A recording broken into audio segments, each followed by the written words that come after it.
Never in a million years did I imagine myself standing in front of a classroom as a literature teacher.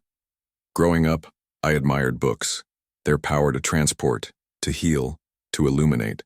But teaching, that wasn't part of my plan. At the age of 4, I suffered a severe illness that would change my life forever. What began as a high fever and body aches quickly spiraled into something far more serious. When the fever passed, it left me changed. My legs, though weak, returned to their duties. But my arms, my small, beloved arms, remained still. No amount of coaxing, rubbing, or herbal poultices could bring them back to life. They lay useless at my sides like broken branches after a storm. In the village, people didn't speak openly of such things. Misfortune was something to be accepted, not examined. The adults would say, "Poor child, the spirits must have taken something from him," and then move on, their arms full of tools, baskets, or children of their own. My parents, farmers who labored from sunrise to sundown, could not afford despair. My father built me a wooden stool so I could sit outside and watch the chickens. My mother learned how to feed me with one hand while kneading dough with the other. At the age of 6, the challenges only multiplied. Everyday tasks like eating, brushing my teeth, or putting on clothes became grueling routines. My parents, ever patient and loving, adapted with me. They found creative ways to help me develop independence, teaching me to use my feet for many daily activities. It was a slow, often frustrating process, but they never gave up on me, and so I refused to give up on myself. Attending school, however, seemed like a distant dream. While other children ran freely across playgrounds and scribbled notes in their notebooks, I was stuck in the shadows, watching, wishing. At 7, while most children ran into classrooms, with backpacks swinging, I stood barefoot in the dust outside a school window. I had no uniform, no bag, only a deep and unshakable desire to learn. My arms hung useless at my sides, paralyzed since birth, and my family was too poor to afford school fees, let alone a wheelchair or special assistance. But I wasn't thinking about that. I only wanted to understand the words I heard spilling from the teacher's mouth, and to follow the chalk as it danced across the board. Every morning, I woke before sunrise. My mother helped me get ready, combing my hair, wiping my feet, and then I made my way to the edge of the schoolyard, dragging my body where needed, refusing help, refusing pity. I found a familiar spot beneath a classroom window and sat in the red earth. It became my classroom. My desk was the ground. My chalkboard was the air. I listened. I memorized. While the other students scribbled notes, I created invisible letters, in the dust with my toes copying every shape I saw on the board. I listened harder than anyone inside. I had to. I had no second chances, no books to go home to, no teacher to explain it all twice. One day I saw a boy crouched in the dust, drawing shapes with a stick. He had just written the letter O. It was nothing but a circle, smooth and clean. To him, maybe it was only a letter. But to me, it was a revelation. A whole world had opened, quiet, round, and waiting. That night, I went outside when the others were asleep. The moon gave me enough light to see the ground. I stood barefoot in the dirt and raised my right leg. Slowly, carefully, I drew a circle with my big toe. It was uneven, and my balance was shaky, but it looked something like the letter I had seen. I did it again, and again, over and over until my ankle ached and the dust was scuffed in circles like a ritual. The next day I tried a V. It was much harder, straight lines at an angle, no room for wobble. My toes weren't strong enough to press firmly. My foot cramped. Sometimes I would topple over, arms flailing as I crashed into the dirt. But I stood up and tried again. Each letter was a new battle. A was a mountain. B was a belly too heavy to lift. My leg burned. My spine ached from leaning. The muscles in my foot would spasm in protest. I would breathe in the grit and cough, then clench my jaw and press on. Some days I failed. I would try for an hour and write nothing that looked like a letter, just bent scratches in the dirt. But I kept coming back. Every night, every afternoon when no one was looking. Weeks passed, then months. I learned to read by listening and to write by feeling. My feet grew more skilled. I taught myself to grip a pen between my toes, to balance my body long enough to draw straight lines, even to use a compass and ruler. It was slow and painful, but with every stroke, my world grew larger. I remember the first time I drew a perfect circle with a compass. I cried. Not just from the effort, but from the joy of creating something that others thought impossible for me. Later, I began crafting small bird cages from scraps of wire, bending them with my toes. I sold them at the market. They weren't just cages. They were proof. Proof that I could learn, that I could create, that I could contribute. One day, a teacher from the school noticed me sitting by the window. He had seen me before but never stopped. This time he did. He watched as I scribbled something with my foot in the dirt. Then he walked over and said gently, "Show me." He didn't scold or question me as some might have. Instead, he walked over and sat beside me in silence for a moment. Then he said, "You know, sometimes it's good to look out the window and think, but make sure you don't miss what's happening inside too." His words weren't harsh, they were gentle, even kind. There was no lecture, no demand, just advice. But it struck something deep within me. I realized he had seen something others hadn't. Not just a student distracted, but a person in need of a small nudge. That simple moment reminded me that teachers do more than instruct. They observe, they understand, and when needed, they guide. From that day on, I tried to be more present, not just physically, but mentally, in the classroom. His words stayed with me, not just because of what he said, but because he cared enough to say it. In the crisp morning air of 1965, I stood shoulder to shoulder with some of the brightest young minds in Vietnam at the national math competition. Finishing 5th in the country was an immense honor, but an even greater moment awaited me. After the results were announced, I was summoned to receive the national badge, a rare and highly respected recognition of academic excellence. To my astonishment and pride, I was awarded this badge not once but twice, each time personally presented by President Ho Chi Minh, our beloved Bác Hồ. It was a moment of deep pride and lasting inspiration. I remember the moment vividly. The firm grip of his hand, the gentleness in his eyes, and the few heartfelt words he shared. It felt like the whole weight of history, of resilience, revolution, and national pride, flowed through that handshake. That day, my young heart was filled not only with pride, but with a realization that hard work could reshape one's fate. That no matter where I came from, a small provincial town with limited means, effort and determination could push open doors I never dreamed existed.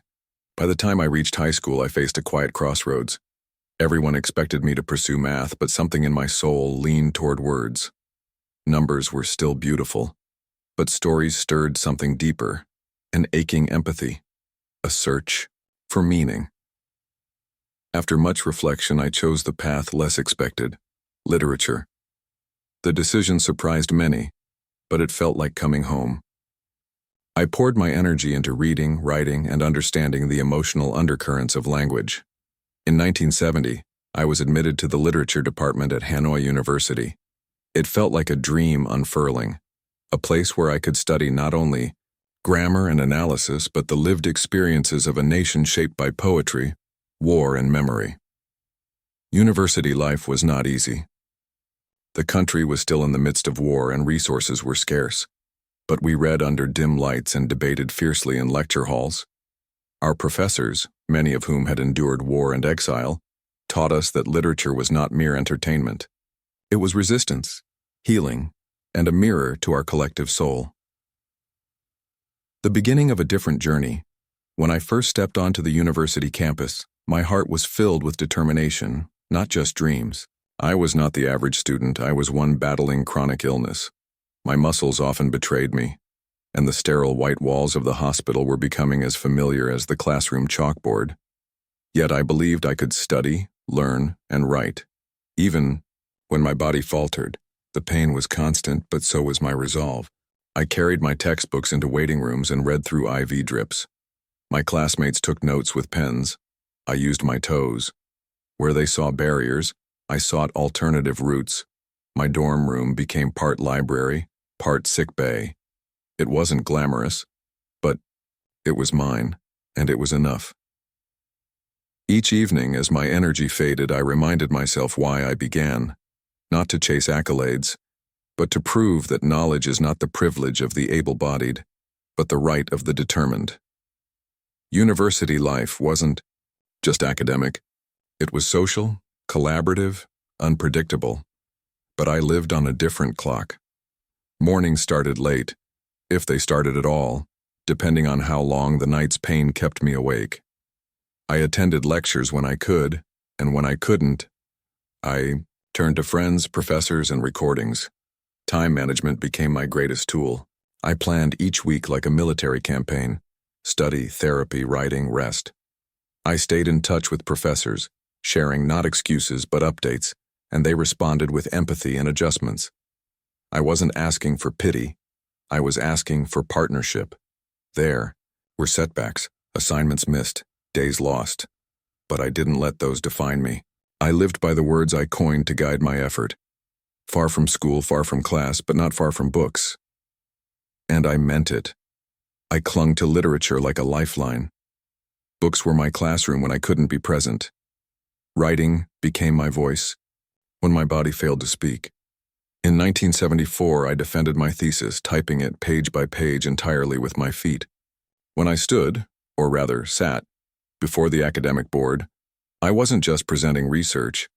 I was presenting defiance, discipline, and dignity.